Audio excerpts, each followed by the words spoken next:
Hello everyone, welcome back to the Addicted Bookworm, where my addictions are all over the internet. On this channel I do book hauls, book reviews, both physical and digital, audiobooks, and so much more. And while I'm enjoying a break from my immense amount of toothache pain, we're going to do this video.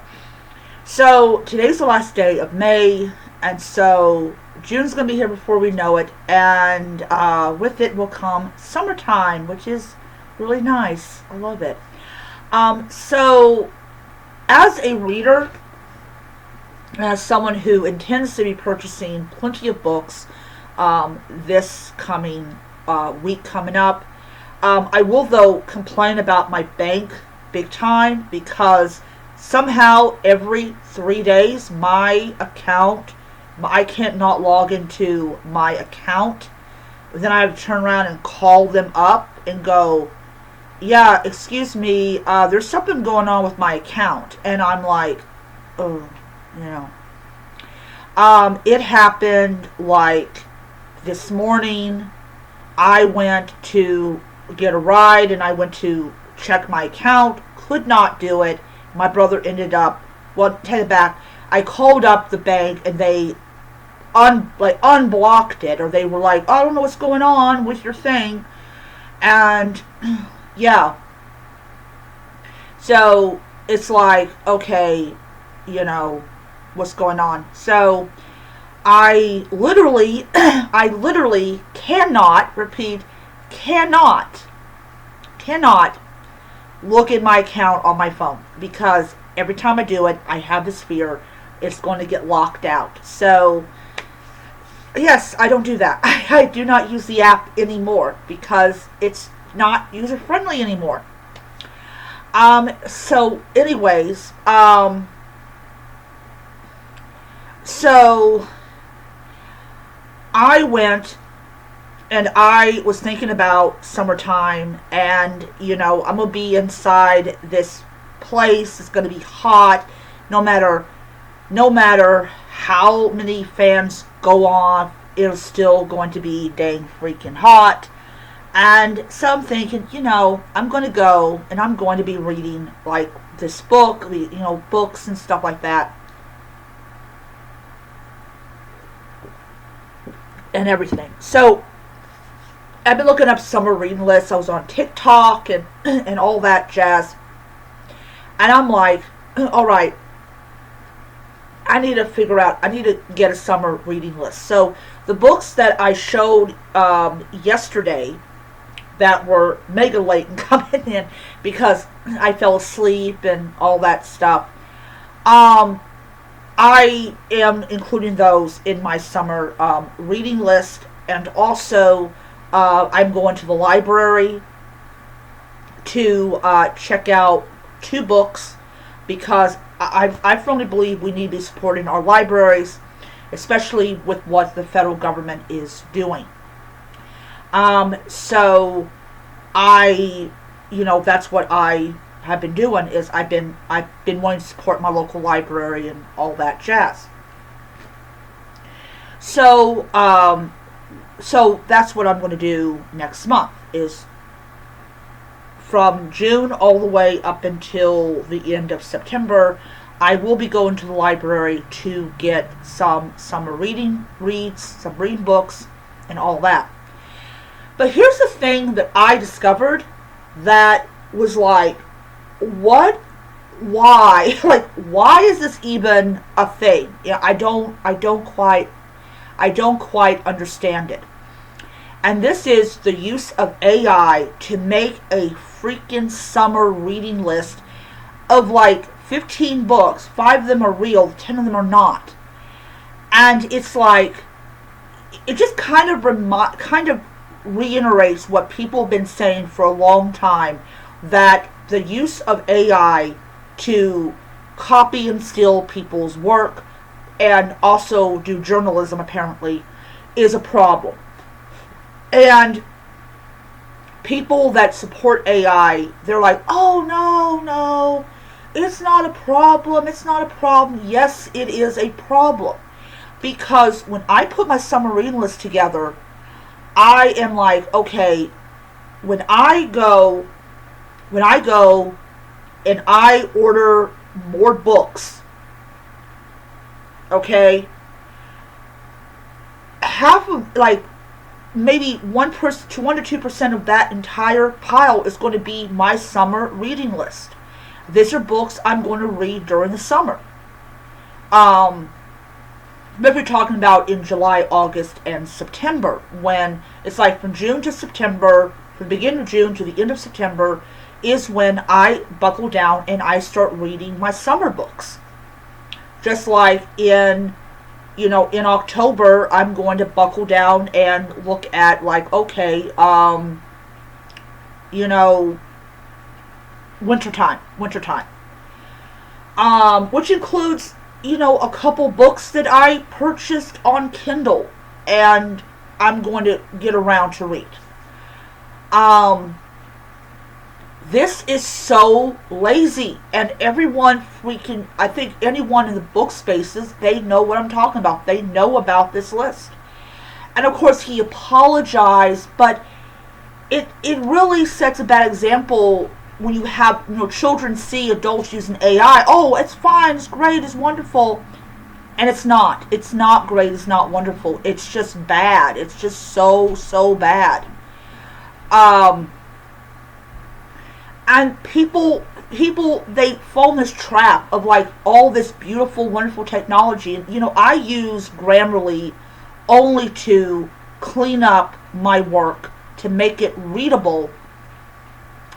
And after that, it's like, I don't use it. Like, I use the Canva AI for my book covers, but my next book that I'm going to be releasing is going to be an artist-produced cover, not an AI-generated cover, an artist-produced cover. And it's so annoying to have that amount of laziness. And it's like you go on Goodreads and they will give you a summer reading list, and more than half of those books I'm not even remotely interested in.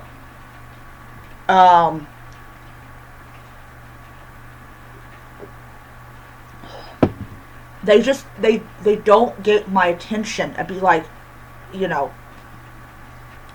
like, I'm definitely not interested in fantasy. I'm not interested. I'm so interested in mystery, but I'm not interested in, like, fantasy. Like, I will not read any fantasy books during the summer that, I've got in there. I mean, on my Nook, I've got, like, Onyx Storm, which I haven't even gotten to 60% because I'm just not, like, remotely interested in the book anymore.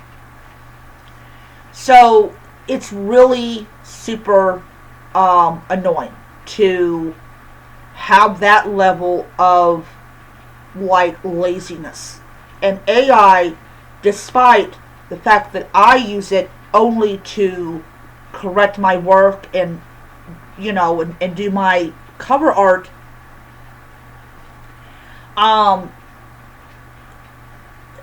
it's not good. It's just not good.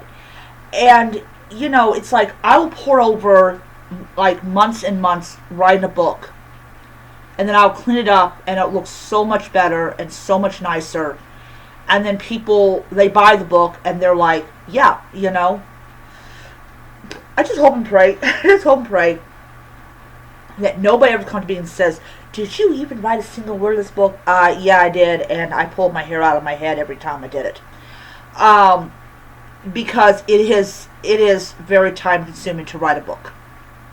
Would I want AI to write my book entirely for me? Hell no. Oh, no.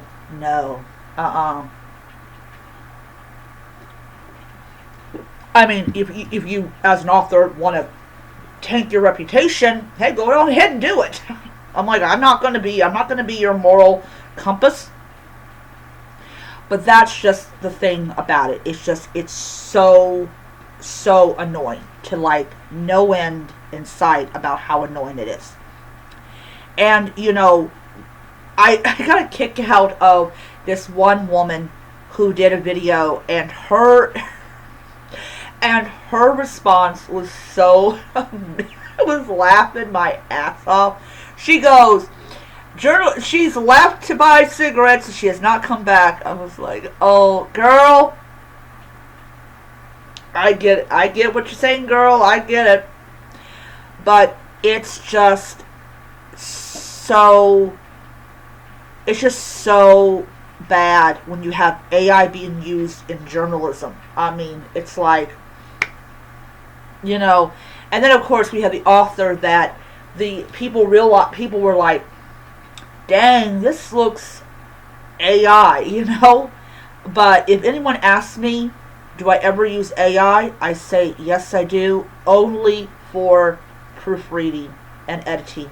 That's the only time I use it for my digital books, because I suck at grammar, punctuation. This is what happens when you basically barely pass English when you're in high school. Not that I hated English. I loved English. I loved English so much I write books we use English. And that never deterred me from ever writing. It's just that I needed the additional help to make my sentence structure or my sentences in general, sound good. But all in all, I really think about AI that if you're using it only as a tool, but not as a way of like writing, I will say this: the huge difference between writing, typing on the computer, and it coming out of your own head,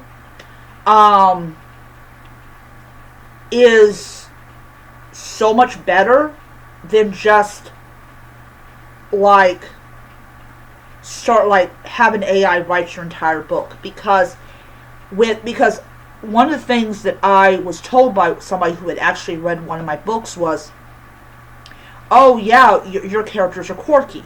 And I said, well, can you tell that somebody wrote it using their own imagination? She goes, oh yeah, I can absolutely tell that you wrote it. I'm like, good, because I don't want somebody to come back and say that it sounded like I had used AI. And I was like, only for the cleaning up part of it, not for the actual text. Not for the beginning process of it. And that is important to differentiate between an author that will spend 3, 4, 5, maybe up to a year writing a book, maybe 2 years to write a book, and literally people that just let Chat GPT write the entire book. So for me, for example, is I'm going to actually write my first horror book that's going to have 55 chapters in it, maybe 60 chapters. And I'm going to sit down and I'm going to write a single chapter a week. And I'm going to go and, I'm going to correct it to the best of my ability without using Grammarly for it. But then I will put it through Grammarly to see how close am I to actually it being corrected, it corrected its own,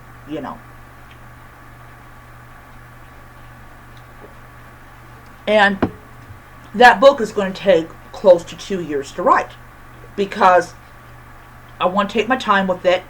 I want to kind of enjoy the process. Don't get me wrong, I enjoy the process now, but to just sit there and just enjoy typing this book and kind of get a sense of I'm creating these characters, creating this world where what they do for a living is considered bad by the killer. And you're not going to know who the killer is until the very end of the book. And that's how I want it. I want the presence of the killer to be there without you actually seeing that person. Because I get really sick and tired of horror novels where you kind of see who the killer is, but you kind of don't know who it is because the author kind of shrouds the person in mystery. I just want to have it to where you feel the presence of that killer in the story, but you don't actually see it. And yeah, see him or her until the very end of the book. And like I said, that's going to take me, if I'm doing one chapter a week, which is like I'm sitting there writing it, I'm cleaning it up, making it nice and clean, or try to make it as clean as possible. Then I put it through Grammarly to see how close was I in my corrections. And then I put it away, and then the next week I start on the next chapter, do the process all over again, and just work it from there. And I really want to see how many words I'm going to be able to write in 2 years. But that's just me. I'm doing more quality over quantity, which is why this year I'm only publishing like 3 books. The horror short story collection, the book that's coming out July 4th, and of course a Sunday Kind of Death, which I do plan to start on that book the middle part of next month. So yeah, and it's something that I really feel passionate about. But to absolutely do it on a journalism thing is like, okay. And then it passes, like, wow. You're not really warming people up to AI. You are not. Alright, so that is my video for today. I hope you guys enjoyed it. I'll do the video tomorrow. It's going to be the review of the books that I read this month. And I've decided I'm going to go ahead and do it like tomorrow. Alright, I will see you around.